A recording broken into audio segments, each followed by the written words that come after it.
Hello everyone. Welcome to the ASEAN for the People Conference 2025.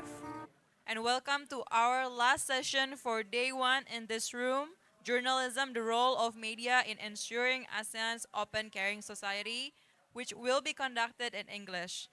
Bagi yang membutuhkan penerjemah ke dalam bahasa Indonesia, silahkan ambil perangkat yang tersedia di meja dekat pintu masuk. Saat meninggalkan ruangan, mohon tinggalkan perangkat tersebut di tempat duduk Anda.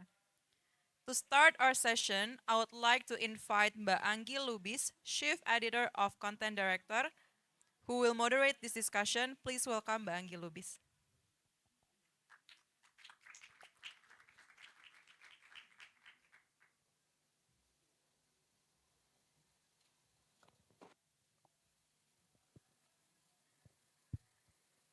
Okay. Good afternoon, ladies and gentlemen. Thank you all for being here. My name is, as already mentioned, my name is Anggi Lubis. I'm currently the Chief Editor and Content Director of The Conversation Indonesia.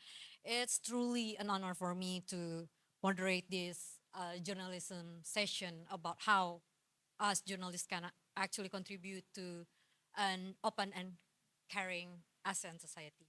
But before we start, uh, I really like to invite the senior fellow of FPCI, Ambassador Najib Rifat Kusuma, to the stage and give us 2-minute remarks.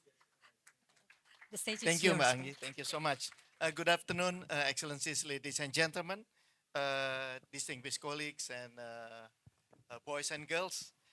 It is a privilege on behalf of FPCI to welcome you all to this very special and vital discussion on the pillar of community, a free and responsible press. This is very special topic that we are going to discuss.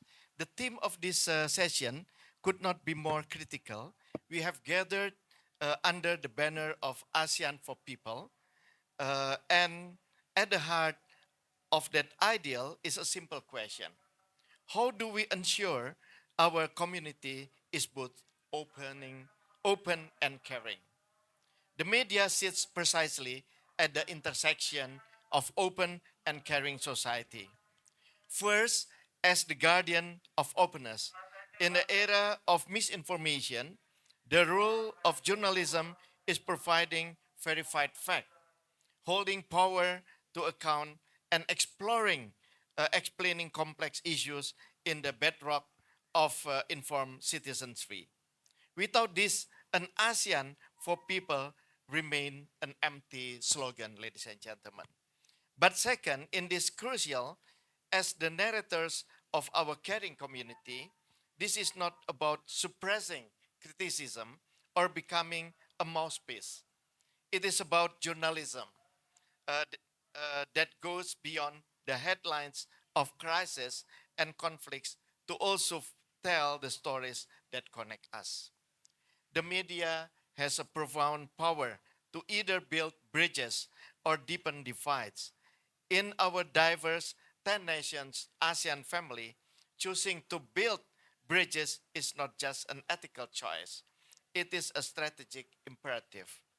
Our panel today will delve into how journalism can uphold this dual mandate in our unique regional context. Ladies and gentlemen, enjoy the discussion, and thank you so much for the panelists, discussion, and Mbak Anggi as a moderator today. Thank you.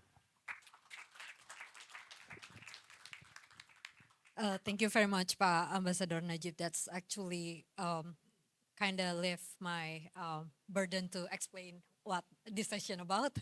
So, okay, I'm going just to brief a little bit about what this session is about. Today, we are going to spark a regional conversation on how journalism in Southeast Asia can remain independent, relevant, and resilient, especially amidst declining press freedom and rapid technological development. Across our region, journalists face murders, violence, intimidation, censorship, and criminalization, too often with impunity. Tightened control from the state and harassment arising regionally. But at the same time, technology is reshaping the media industry. AI, short video, messaging apps change the way audience consume their information. This actually saves the revenue from media industry to the platforms. Some in the industry actually excited by the new tools, but others worry about sustainability, trust, and what AI may change, especially with how financial squeeze led to over 1,000 journalists in Southeast Asia got laid off in the past 2 years. So we are at the crossroad right now, and we need to rethink how to revamp our traditional business models while maintaining our editorial independence. An open and caring Asian society needs media to tell its stories. Ultimately, the question is how do we ensure that a free and vibrant press survives and thrives to support it? And I believe each of our panelists here has unique insights into these pieces of puzzle. And I'm delighted now to introduce the four distinguished journalists joining me on stage today, each of whom has been a voice for media freedom in the region. First, I'd like to invite Pak Bambang Harimurti. Pak Bambang. From Indonesia, Pak Bambang is a board of commissioner of Tempo. He is a leading voice on ethics and press freedom with decades of in investigative journalism. Okay, welcome Pak Bambang. Yeah. Next, I'd like to invite Pak Kavi Chongkativorn. Chongkativorn from Thailand. Pak Kavi is a Bangkok Post columnist. He is a veteran ASEAN watcher and longtime advocate for regional media freedom.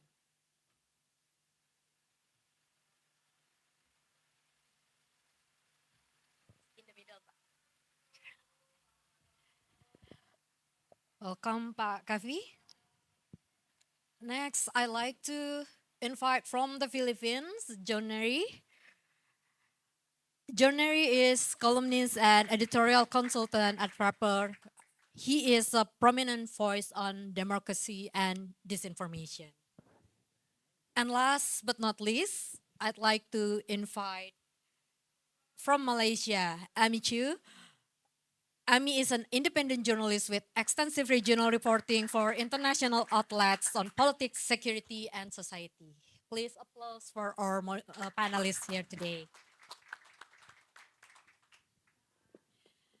Thank you very much. I will commence the discussion now, but while we short on time, of course, we have four panelists here.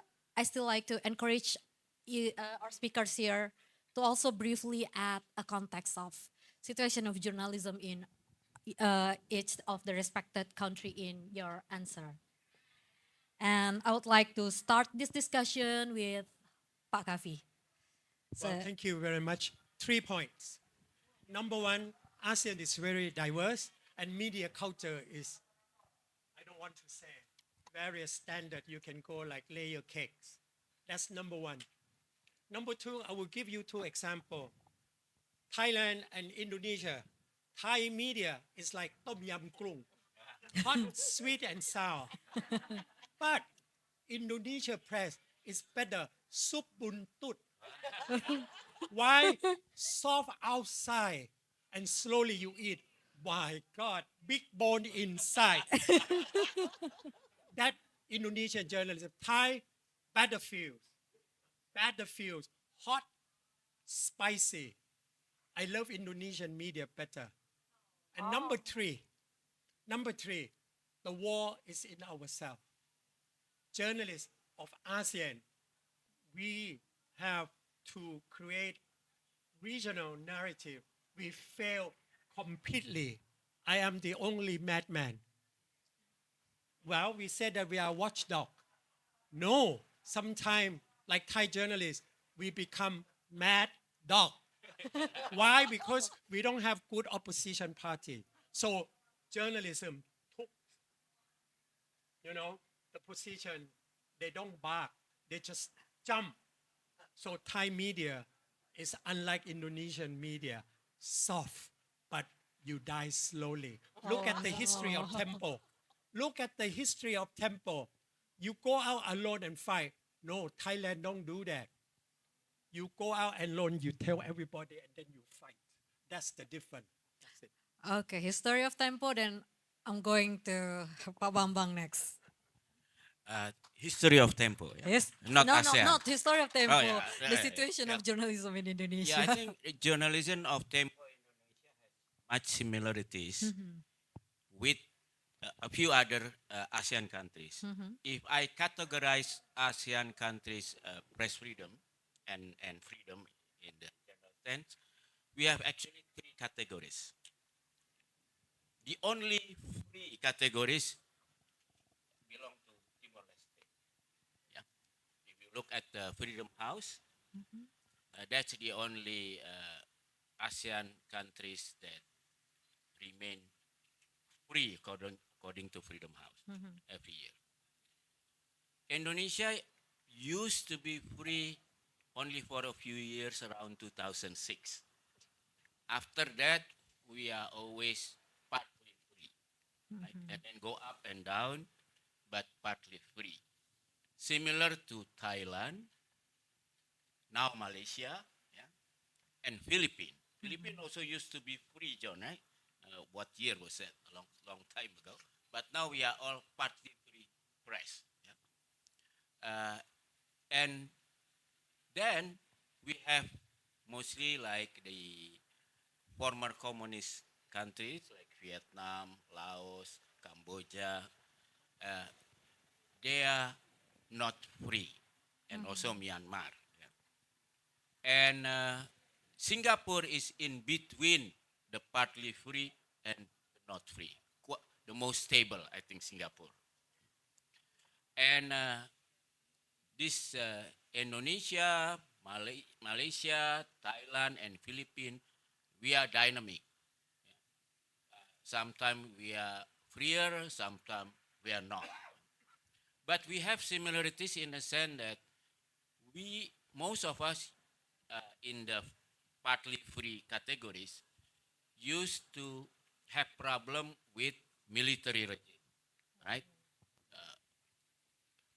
And then now it's changed, authoritarian military-backed regime, and now our enemy is no longer this kind of regime, but populist authoritarian regime.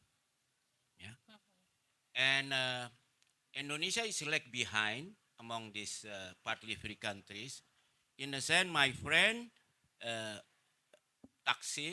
has been able to put former president, Prime Minister Thaksin in jail. Yeah, Sorry, sorry. even in Malaysia, has been able to put former Prime Minister Najib in jail. And the most luxurious is my friend the Philippines, been able to put former president in jail abroad.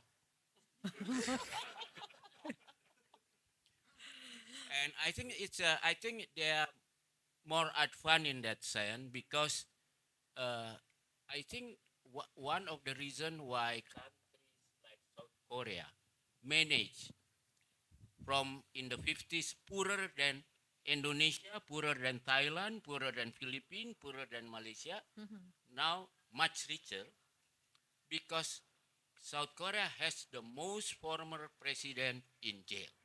And I think one of the duty of free press is to make people in power accountable.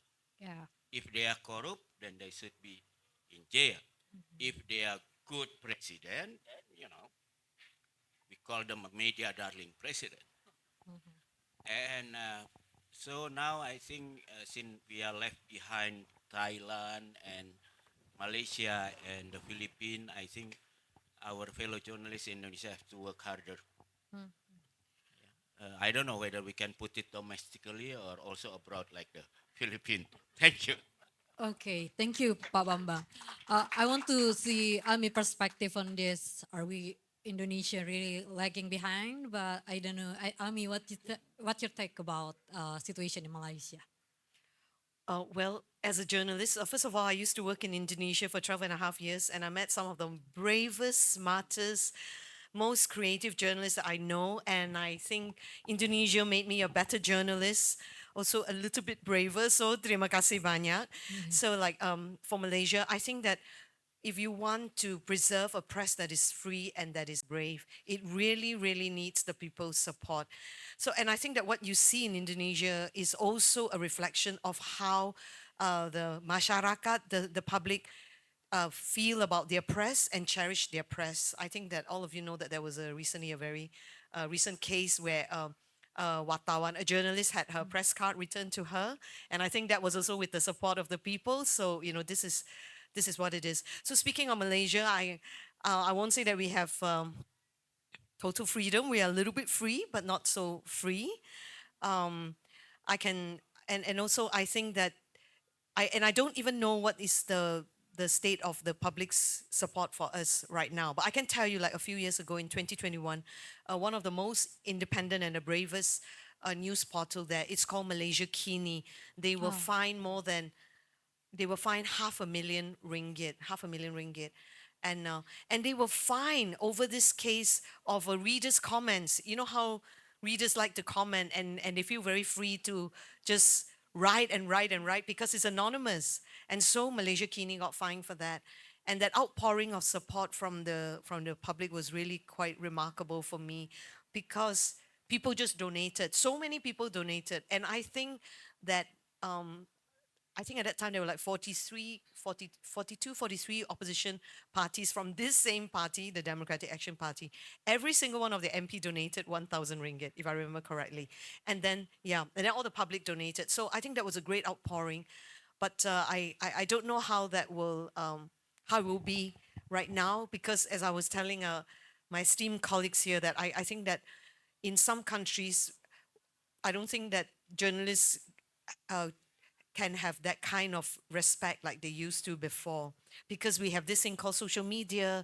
You've got citizen journalism, so everybody feels that they are actually a journalist, but actually you still need folks like us to do the job, because we very much appreciate netizen journalism, because you are a great support. You are helping us, give us information and maybe perspective that we didn't see, because it's not possible. Let's say if you cover a demonstration where there are like thousands and thousands of people, if you stand in one angle, you will see this. If you stand in another different angle, you will see that.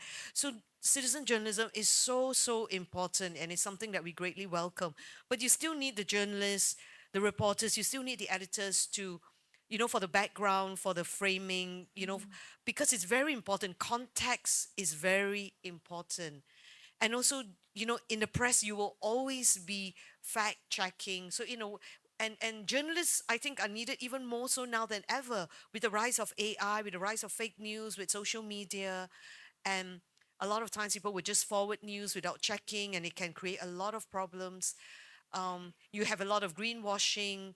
And when it comes to politics also, you can just go to the social media and create a certain image of yourself, and that image may not actually mirror your performance, what you've been doing. So I do believe that journalists are needed more so now than ever. And likewise, I really, really appeal to everyone in this room. More than ever, journalists and the media companies really, really need the support of the public, especially when nobody pays for subscription. Very few people take out subscription. Like financially, we are really, really struggling very hard. A lot of people who are still journalists, I can tell you, it's a lot of personal sacrifice on your part. Not just the fact that they don't have much time for themselves, but really financially and everything else. They also want to give their family a better life. And it's really, really hard now. So please, everyone, please, if you can, take out the subscription. Please, support journalists, because we need you now more than ever. Because if not, we are just going to die. We're going to go extinct like the dinosaurs. And I hope that, in ASEAN especially, I think countries like Indonesia, Philippines, Thailand, and also Vietnam, you don't realize the Vietnam journalists are very very brave. A lot of them go to jail. I don't think netizens have really picked up on that. And the fact that Donald Trump has cut off funding for Radio Free Asia, for Banana News, so much of the problems that you see now and all the violations, including things like environment and all that, it's not coming out. So please, please come and give your support to the press. Thank you. Thank you. I mean, I'll be back to you later about that. And the conversation is non-profit, so please donate, guys. It's different. Okay, John, I really like to hear your take on what's happening in Philippines. Well, I was so struck by the appetizing introduction of Kun Kawi. I really want to ask him, what dish reminds him of Philippine journalism? Is it, I don't know, nasi goreng, a mix of, or is it adobo, which gets better, or pinakbet? I think that journalism in the Philippines, like journalism in other countries, is in fact, as Angie said earlier, at a crossroads. I can think of at least three major factors driving change. So even before Trump or Duterte, we were already wrestling with the forces of disruption. I remember when I took over as editor-in-chief of Inquirer.net in 2014, our main issue was, where do we break the news? Does the news break on the website or on Twitter? That was the question. Now, of course, the question is, how do we make use of AI? So disruption from technology, from economic pressure continues to be a driving force. Since 2016, as that former Facebook executive said, the Philippines was patient zero in the disinformation wars. So we've been wrestling with disinformation. It helped elect our current president. As early as, I think, 2009, the Marcoses were seeding a parallel information infrastructure on YouTube. It's important to note that when Ferdinand Marcos Jr. ran for the Senate in 1995, he lost badly. But when he ran in 2010, he won handily. And I think they learned their lesson, and that was to create their own information infrastructure, which unfortunately other politicians and other political parties have also copied. And that can be a source of disinformation. But then there are also state actors involved here. For instance, when it comes to the West Philippine Sea issue. Then the last factor driving change in the Philippines, as in other countries, is democratic decay. I think we're looking at that right now. We're all part of the decay is felt in what Amy said. Maybe there is less of a reputation. The reputation of journalists are lesser now. Not because not entirely our fault, but also because we've been demonized. The number one propagandist for Duterte when he became president, for instance, subtitled her Facebook page "Not a Journalist." That was the credibility that was all she needed in 2016. So those three factors. Okay, thank you very much. That's actually very insightful to lead to the next question. I have a question for Pak Kavi here, and it's actually related about the democratic decay. We can actually see patterns of how states start to tighten the control over media. There are more political pressure this day. As a veteran journalist that has jailed Taksin, it's true, right? I want you to please give us like how can we navigate this situation while holding on the public's trust and maintaining our credibility. Well, the most important is the quality of the journalist. This day, you can say whatever you want, but you have to say it in the way that it's fact-based, not speed-based. Oh, I it's am a dinosaur that survived Amy, Jurassic Park. I write average 1,250 words. Only 8% read it. And probably one of them die of old age. So this is the problem. Journalists, you can only stand on your feet and write. You cannot depend on other this day. You can talk about online. Online can create the whole spectrum. News break anytime. You don't wait until the next day, sit reading 1,000 words. No, 3 words. 3 words only. So yes, no, okay. So what do you want? So it leaves to individual journalists to write fact-based. When I talk about fact-based, it's very difficult because Amy talk about fact-checking. In Thailand, fact-checking is fake. You see, you check the first source, and then the second source is the same person. So we take multiple sources. So that's the problem. So journalists always go for that. But the quality of journalists depends deep inside you. AI has no spirit. You are a journalist, you have spirit. If AI take over you, you become their slave. In Thailand, I tell you, I don't want to mention the name. It's an English online. Editor is AI. Translate from Thai into English. So they make mistake every day because nobody watch, because they think that AI is the best brain, you see. But I think human is still the best journalist. So I think you must trust us. Slow moving like me, I craft it every day, it takes time. Thank you. Okay, thank you, Pak Kavi. Please trust us, guys. Uh, I mean, what's your take on this? Because you're working without backing of a large media corporation, right? So before we came in here, Angi said, I always wanted to be an independent journalist. I said, no, it means that you'll be very poor. That's what it means. That's what it means. You've got no insurance, nothing. Everything is on you. So I know Angi wanted to ask me about what do journalists face political pressure. So I think these days it's not just about political pressure. I think you need to add another word, geopolitical pressure, okay? In an era of great power competition and also middle power competition, there will also be geopolitical pressure, and it's very subtle. Okay? Because I still believe, and actually I learned this from Indonesia and Indonesians. Their country has experienced so much.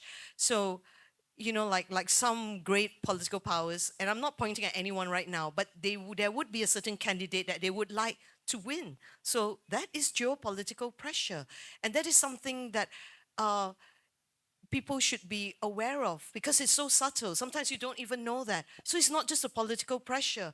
And therefore, that's why more and more you need dinosaurs like us because, we have the background and the framing and the experience. And because as a journalist, why are we journalists? Because we believe so much in the will of the people. We want the people. Because I think that as an Indonesian, as a Malaysian, as every single ASEAN country, I think that we know best what we want and who we want, and we have a duty also in a face of social media and all that, to not just depend on what you see. Like I ask people, oh, when you vote, who your candidate, or what do you look at? Oh, we look at social media. Like it doesn't tell you everything. Do make the effort to go out when your candidate is coming to have a rally, to have a charama, because it makes a lot of difference when you meet the person. Don't just take what your friends say, I follow your friends, because it is your fate. It is going to determine the kind of laws that you have. It's going to determine how much taxes you are going to pay. Pajak itu bukan main loh. So everybody, please do pay attention to this. And it is very important. So again, I want to stress, every journalist these days, you're not just going to face political pressure, you are also going to face geopolitical pressure, and it's very, very subtle. Thank you. Thank you. I mean, that's very insightful. It's cross borders these days, right? Okay, I'm going to moving on to the next question. We're going to talk a little about money here. To Pak Bambang.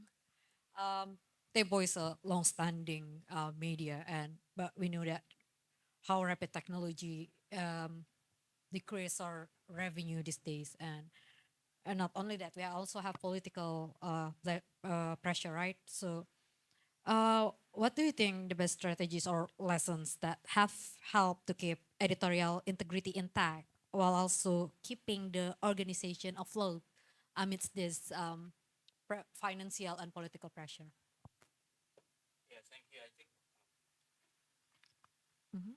I think the old, I think it was A.J. Liebling who says that freedom of the press is for those who own one, right?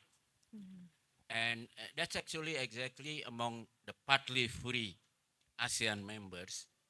Uh, our threat is no longer from directly from government, but from the owners of the media, which is usually tycoon.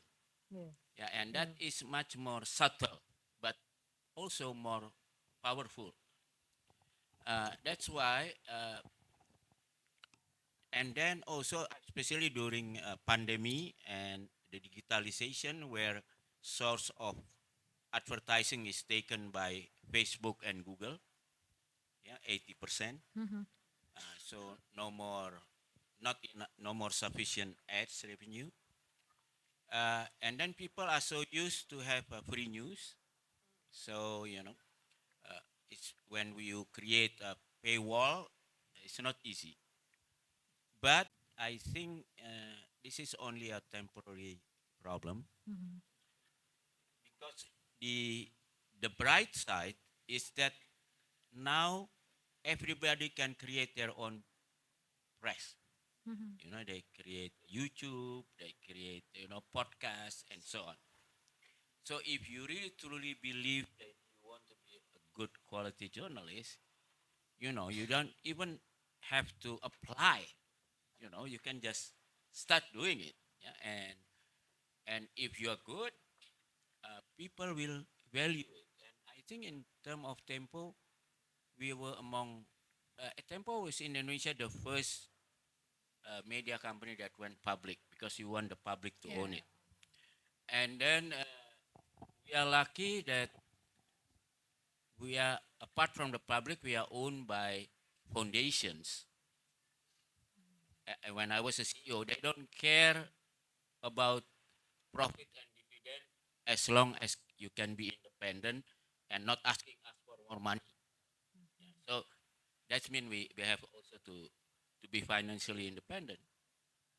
And actually, I'm in the long term, I'm more happy that now we rely more from our subscriber than advertisers because you feel that subscriber are people who value your works. Yeah, advertiser is actually somebody who piggyback because you are influencing many people. They want to use your influence to sell their product. Uh, it's just that because we were so influential in the past before digital age, so we were so being what you call it being Nina Bobo. You know, lullaby. Yeah, because with so many money from the advertising, we forgot about subscription. Even at one time, you give free, in the train and so on, this newspaper, because you only rely on subscription. Most newspaper actually subsidize their printing because they earn their money from uh, advertisement. So when Google and Facebook take this away, many of them die. Yeah? But some who survive actually now realize you have to live, if you want to be independent, you have to live from your subscriber. And we have successful model like New York Times, but it's not easy because New York Times took more than 10 years to Develop reach that. right? And then at one point, they even have to borrow money from the richest person in Mexico that they almost have to give some shares to him.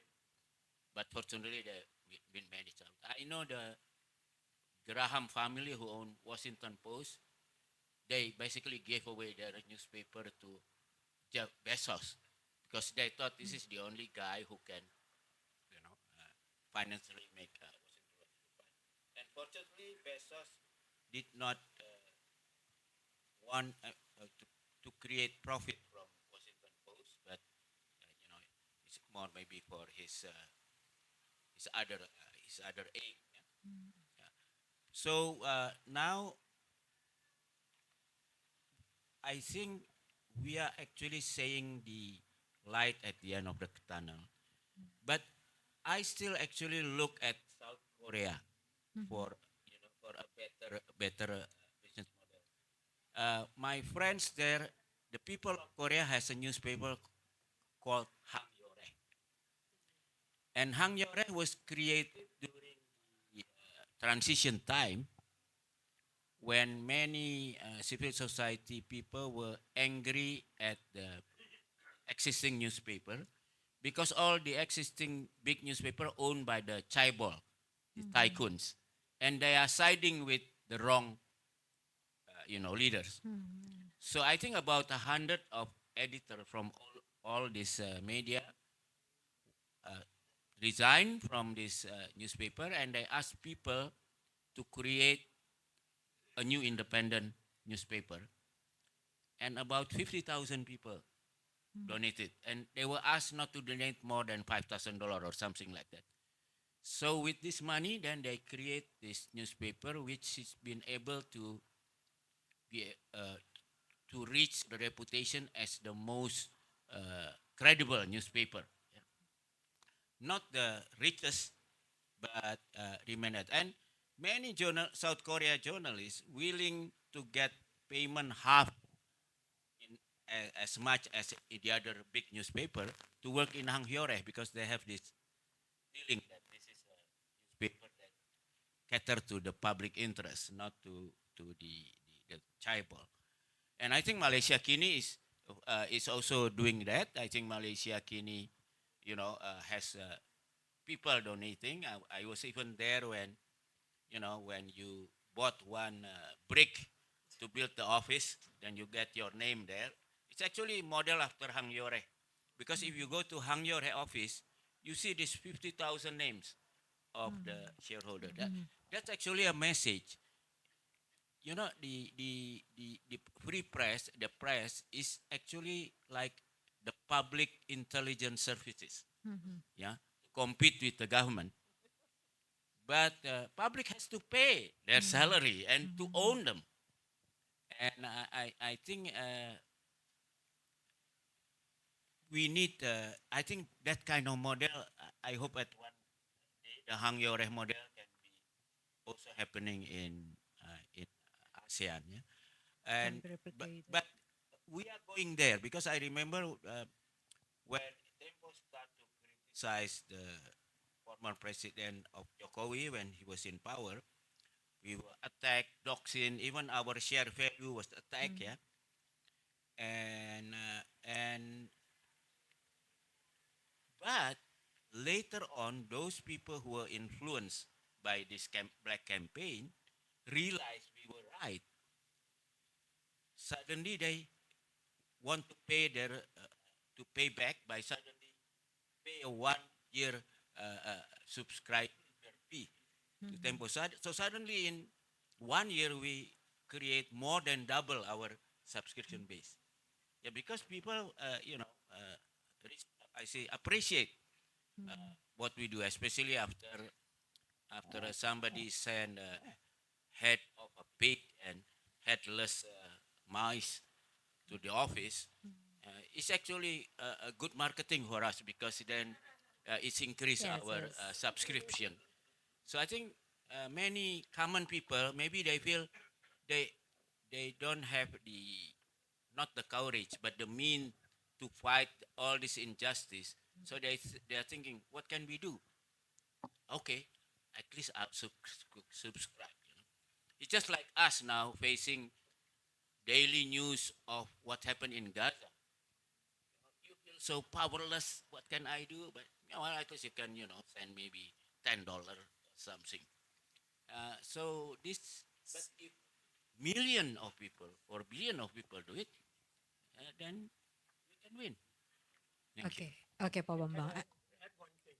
Yes. Situation in Thailand is the reverse. You have podcaster and all these YouTuber that have a lot of sponsor but lacking in content. So this is the opposite. So they add all kinds of garbage Oh, because they already have sponsor. You have program. You have to fulfill your contract. That's it. So okay. Okay, thank you. Um, I would No, like no, to. I have to It's the say same in thing. Indonesia, same thing, and in Philippines, all this influencer, you mean, right? It's Yeah, yeah, it's influencer. the same thing in the Philippines. I think because of all the forces driving change, we're all looking for a sustainable business model. Like the glory days are long gone, right? In the case of Rappler, we think of these three things we call our pillars. So that would be journalism, technology, and community, right? So, and I think that's what people are willing to support. If you are known for your independence, and when your independence is under threat, you, as our slogan goes, hold the line. Uh, that's what people are looking for. But at the same time, we're not just sitting on our asses, right? We need to push the limits of technology. So we're doing something with AI. We're partnering with other newspapers on a common platform. So we need to be able to explore what's out there, right? And then lastly, and this is the most important thing actually, we need to join the link, so to speak, right? There are many people who are supportive of Rappler. This is one thing I learned from Nicholas Christakis. Many years ago, he wrote Connections, Connected rather. And I asked him, what do you do when you have when you have a lot of people who are supporting your newspaper? What is the next step in getting them connected? And he said, don't the focus shouldn't be on them connecting to you. You should make it them connecting to each other, right? So Okay. that's how community is built. Okay, John. Thank you very much. I was actually going to ask the question for you, so thank you for saving my breath for that. So, but next question will be also for you, and you happen to mention AI just now. Like this financial squeeze, actually come from rapid technology development as well, right? So, um, with our audience is currently gravitating more on short videos and AI-driven content, social media platform. How do you think Southeast Asia journalism can adapt and stay relevant to build sustainable model, but without losing its credibility? You mentioned about working with AI. Maybe you can elaborate more on that. Yes, I think that we've reached the stage where we've realized that this is no magic bullet. It's not going to kill, the vampire of change or whatever, right? At the same time, we cannot wish it away. Uh, I like to describe myself as a part-time teacher and full-time journalist because I also teach. And this semester, I decided to face the elephant in the room. So I had a couple of sessions with my students, and I told them, whether you're not, you tell me, I know you're using AI, right? So let's talk about the parameters, right? Like, you want to lose weight, you can do it the old-fashioned way. Go to the gym, right? Obviously, I need to follow my own advice. Uh, but you cannot entrust it to AI. So that's what's happening with some of these skill sets. Instead of going to the gym, you're letting AI do it for you. So, for instance, writing, right? Oh, wait, before that, um, generative AI has done a tremendous service to journalism in helping us transcribe. It has Okay, so transcribed. that's instead, you interview someone for 20 minutes and it will take you an hour and a half to transcribe, which we need because we for like 2 years we need to keep our copies in case of a libel suit, right? Now you can do it literally in a few seconds, or even as you're doing it. So even your iPhone automatically gives you a transcript. Then you just have to review and so on. So that's a very big thing. But that's a whole. But jumping from that to letting AI write for you, as Kun Kavi said, there's no spirit to it, right? So if you're like us, veteran editors, you know how people write. You know how what makes a good story. When you read a lot of the AI stuff that on first glance seems okay, when you actually analyze it, it's slop, right? It's at best mid-range, Now, if you want to do your best work, so we need to find ways to use AI so that we can do our best work. But giving it to AI to write everything, but I have to say we're all struggling. I was in a forum once where a teacher said that their university, their AI policy is your paper must not exceed 20% created by AI, and which I thought was like, how do you even measure? How do you even measure? So we're all struggling. It's not just journalism; it's education and so on. So there are things there that will make us better, like transcribing. But there are things there that will make us less human. So we need to be very careful about using those things. Can I just add one point? For those, because I think it's very important, because I started working when I was like 17, 18. If you use AI, soon you will not even have the grammar because everything you just feed into a machine, so you will even forget your grammar. You will forget your spelling. You will be totally beholden to the machine. And I don't think any one of us want that.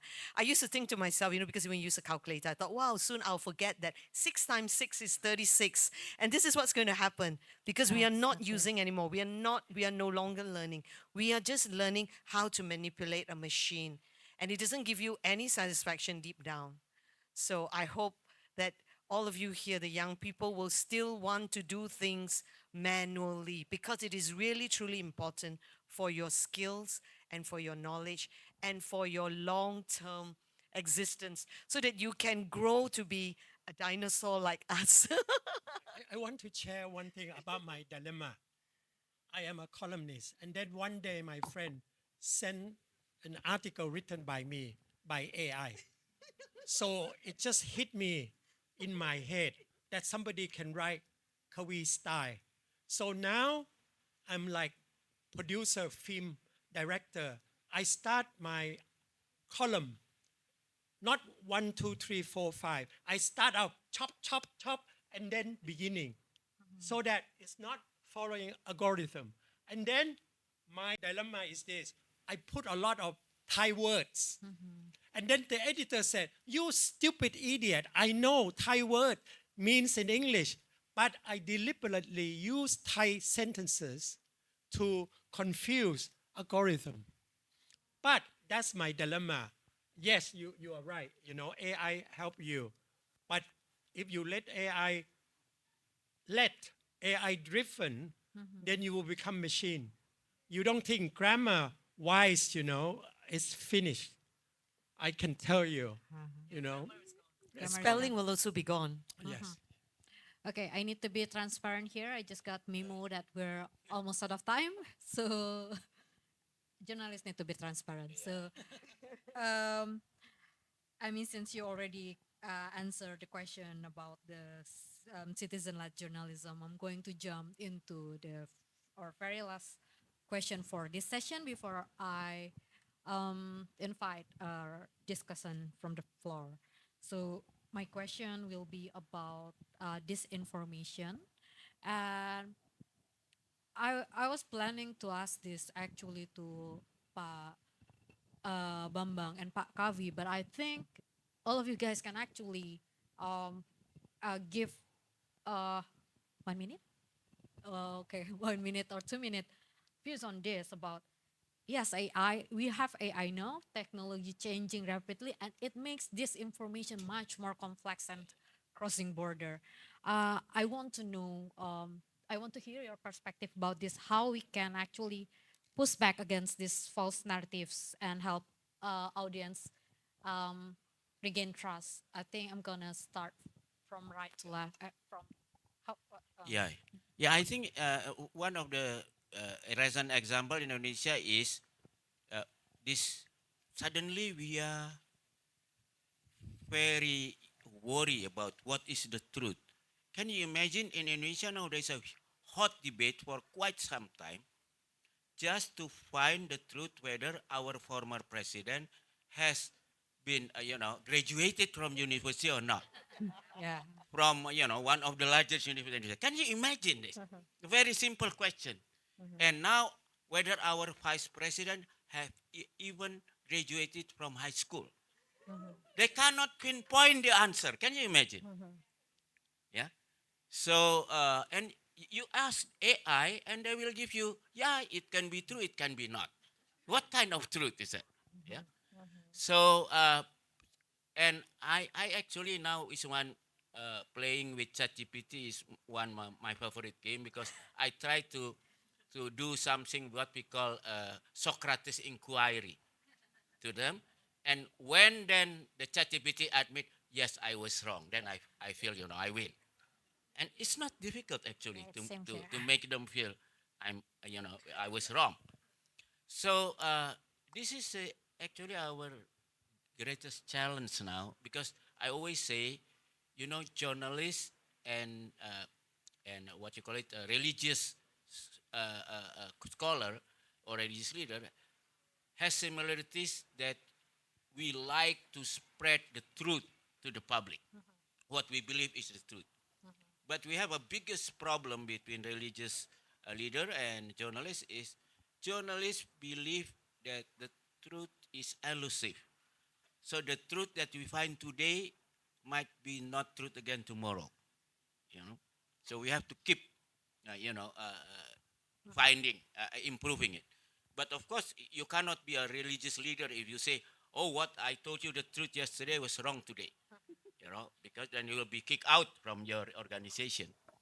So I think this is actually the journalist era. To teach the people. It's not that the truth are not out there, but the truth is in the context.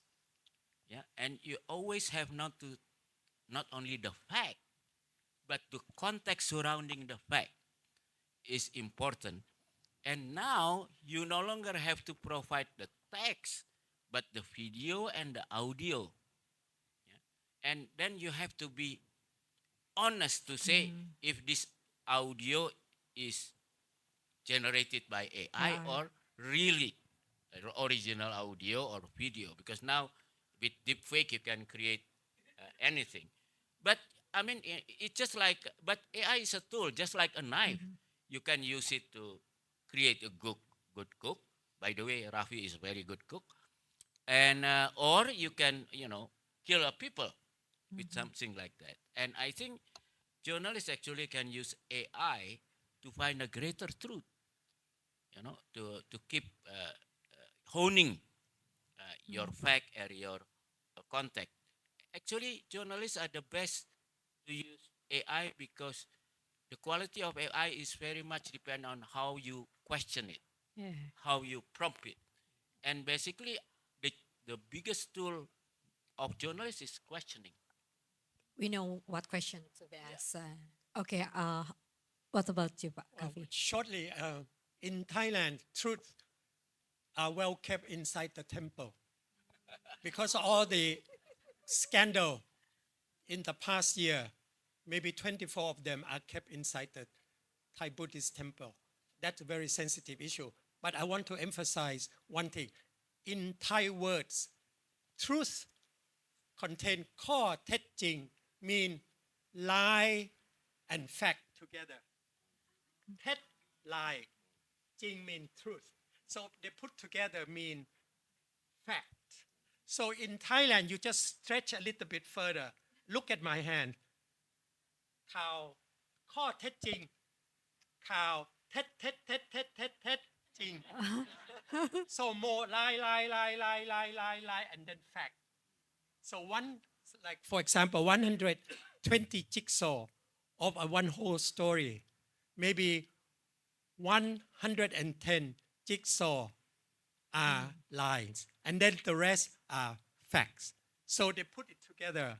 That's what Thai journalism and what AI has done to the Thai. That's it. Okay. Thank you. Thank you. John. For me, two quick points. First, on an individual level, I think this information is all about how we use one of our most important resources, which is our attention. So, on an individual level, it's all about should I spend 30 minutes, going down this rabbit hole, or if you in 30 seconds you think there's something wrong with the article, I mean, don't even bother, right? So we need to be able to uh, learn how to say no to dubious pieces of information. On the second note is on a structural level. um, disinformation is now a social problem, a societal problem. So it's not up to journalists alone, right? To solve it, everyone has a role to play, and so we need to be able to work with universities, other institutions who are invested in the truth. As simple as libraries, for instance, they can come under attack by forces of disinformation. So we need to be able to collaborate with these other um institutions in society to push back against disinformation. Again, I want to stress disinformation is not for journalists alone Yeah, to solve. agree. Okay, just two quick points. One is education is very important, and two, people need to be aware that disinformation can be weaponized and to very very devastating consequences.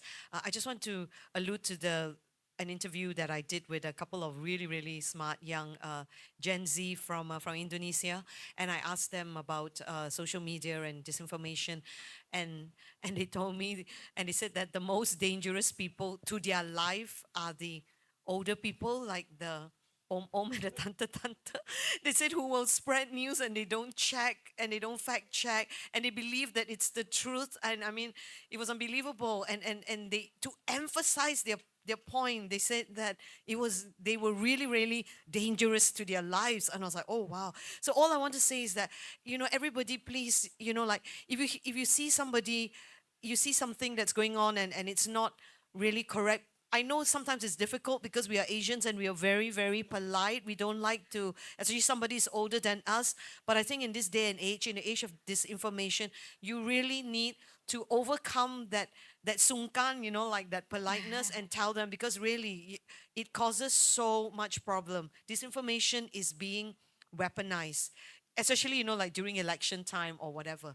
You can even destroy somebody's business by just disinformation if you don't like somebody. So I think everyone has a role to play, and education is so important. And especially people who have children. I know a lot of times is the parents who will be leading the kids, but I think sometimes in these days, sometimes maybe the kid has to be the one to tell the parents. And that's all. Thank you. Thank you, Ami. That's a good point about Sungkan, because the moderator is Sungkan to like cut the seniors here. Okay. Um, the discussion, we are inviting, but first applause first for our panelists here. And I want to invite participants here also to give response or comments or questions. We have two discussions. First, I would like to invite Indonesian Student Association for International Studies. Is Hafiz? Anyone here? Yeah. And I'll be inviting the ASEAN Frontier next. Uh, test, test. Okay. Hello. Sorry, I'm kind of nervous. So, hello. It's okay. Hello, my name is Sarah, and I'm here representing International Student Association for International Studies, and I am a student from Venus University. And actually, I have prepared a question, and this question is open for anyone because I believe anyone will have their own opinion regarding this. So I want to bring up regarding things that previously happened here in Indonesia, where there was a case where an investigative newsroom received anonymous threats after publishing a sensitive story, and I believe my Indonesian fellow here know which newsroom that is I'm talking about, and I think that shows us how journalists are facing not only censorship but also intimidation in different forms. So, and since earlier we have talked about the situation in each countries, Thailand, Malaysia, Philippines, and Indonesia, I want to ask for anyone from these shared experiences and challenges, what can journalists in Southeast Asia as a whole actually can do to support each other? Because we've been talking about each countries and not talking about Asia, Southeast Asia as a whole, because we are here in the ASEAN for the People's Conference, especially since Miss Amy mentioned that the role of citizen journalism too. Do you think we are moving closer to a more connected and a caring regional media community, or are we still quite fragmented to be progressing in this scope? That's all my question. I just want, can I just, Hold on. okay. May I suggest, let's hear from the other discussant. Yeah, Okay. let's. We're going to hear from the ASEAN Frontier, so our panelists here can answer the question in one session. ASEAN Frontier. Thank you so much. My name is Ree from the ASEAN Frontier. Yeah, I think the question is gonna be the same, quite the same, but I'm more like in this era of like non-information where we receive a lot of non-stop information like every day, like every single day, and talking about the challenges or even like the threats that Miss Amy and also all the panelists have also previously delivered before about the challenge of the key opinion leaders as well as the citizen journalists as a whole. So what are some ways that you think would be very work uh, to integrate both of these, seasoned journalists, those who work every day in newsrooms, as well as these, key opinion leaders, so that it can make the information to the public more trusted, but not really, the previous discussant mentioned about fragmented, stakeholders. Which I think could be true or not. But I really need, the answer from each of you. Like, how can we integrate these two stakeholders so that the information could be more reliable for the public to be trusted more? Yeah, I think that's on my end. Thank you. Okay, thank you, both of you. I think like I would also add a bit more because our friend here from ISAFIS actually mentioned the very last question I'm going to ask to you guys. So maybe we can make this as closing remark as well. So here there are talks about cross-border threats as well as solidarity here. So maybe we can also add in this session about we are here today to talk about ASEAN beyond just regional organization, but also about people-to-people connection as well, right? So how do you guys see? How do you think ASEAN media and journalists can bring ASEAN closer to Southeast Asian people? Okay, you asked about citizen journalism. I think that citizen journalism is tremendous. But in order for that to happen, you have to capture the imagination and the passion of the citizen. I think a most recent example was during the protests here in Indonesia, and suddenly you see people from Malaysia and also other parts of Southeast Asia ordering food online to deliver to the delivery drivers. And I think this started, if I got it right, it started with a Thai guy who tweeted it out, and it really truly captured the imagination and the emotion and the passion. So I think that is tremendous. In an era whereby we journalists have so little resources now, and we do face threats and intimidation and everything you name it. And as I said again, the people's support is really truly tremendous because especially in regimes where it is so autocratic, like what's happening in Myanmar now, if the netizens can sort of like galvanize itself to make the cause still remembered, you will be helping the people tremendously. And while I think that in Southeast Asia that there's been a lot of good netizens, citizen journalism, I think one area that I would hope that the citizens of Southeast Asia would pay attention to is actually Myanmar. Because Myanmar is so much closer to us, it's because of what we see happening in Myanmar now. You have scam centers, and those scam centers has resulted in over 100,000 people being trafficked there, including from Indonesia, from Malaysia, from Philippines, from Thailand, even as far as in China. That's one point of it. And the other point is that those scam centers are cheating us from ordinary citizens out of millions and billions of dollars. But unfortunately, the situation right now in Myanmar, it is so difficult, very difficult for news to come out. So, it'd be really great if the citizens and the netizens of Southeast Asia could look at this because it's so much closer than you think. Narcotics outflow from Myanmar is surging and it comes to all of us.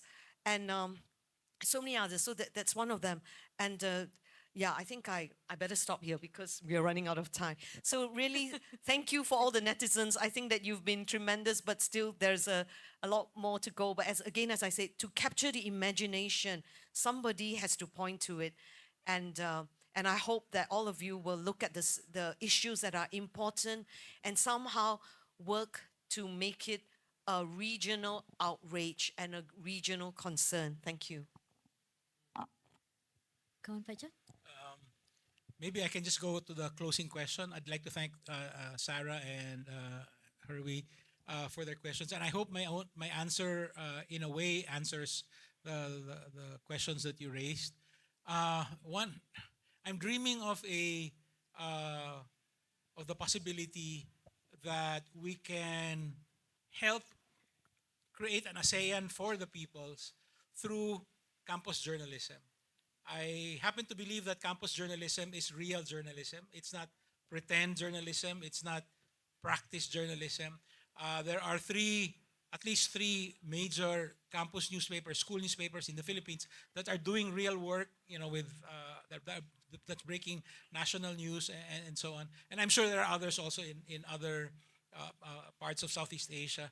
How nice it would be if these campus newspapers exchange stories, photographs, video, articles about what's happening in their respective campuses and countries. For instance, we in the Philippines, I'm sure Filipino youth struggling through another corruption crisis would like to know what is happening in Indonesia.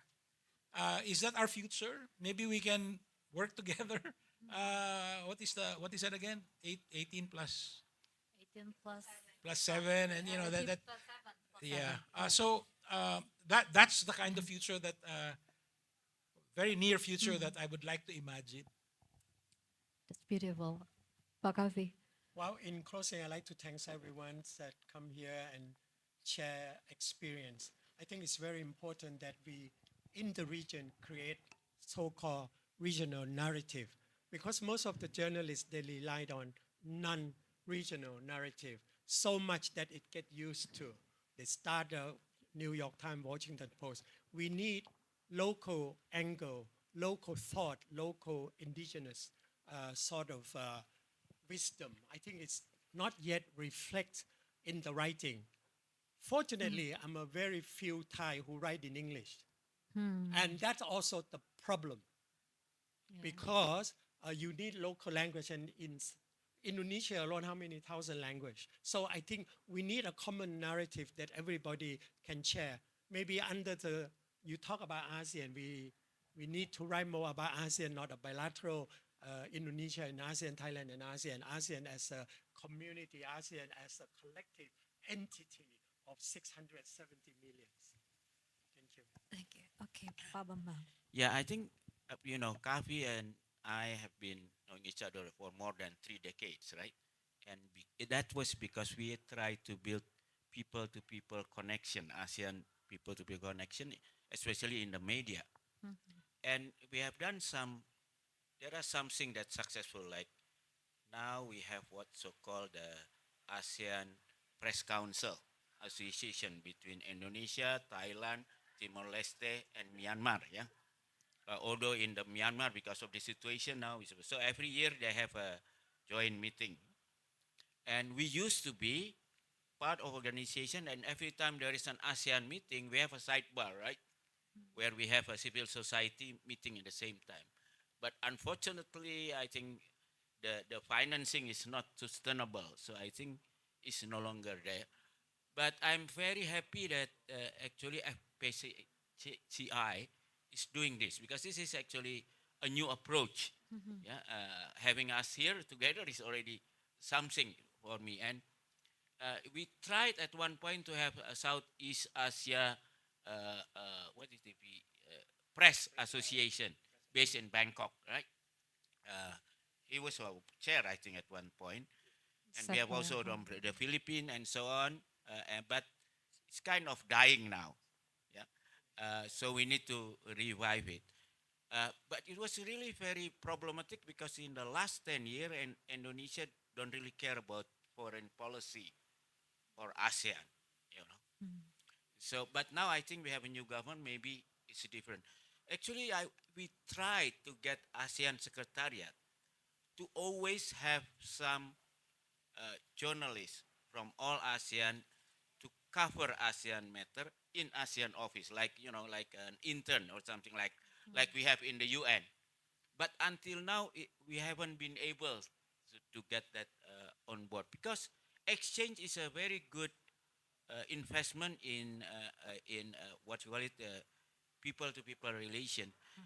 Tempo has a lot of relationship because we receive a lot of intern from Australia, from Hong Kong, from Malaysia, from in our office, and then later on they become chief editor, managing editor. So when we want to create a joint program, it's very easy. And to tell you the truth, with the current financial situation, uh, we are lucky we have this friend. So when we had to investigate about illegal human trafficking to Taiwan, we work with our friend in Taiwan independent media.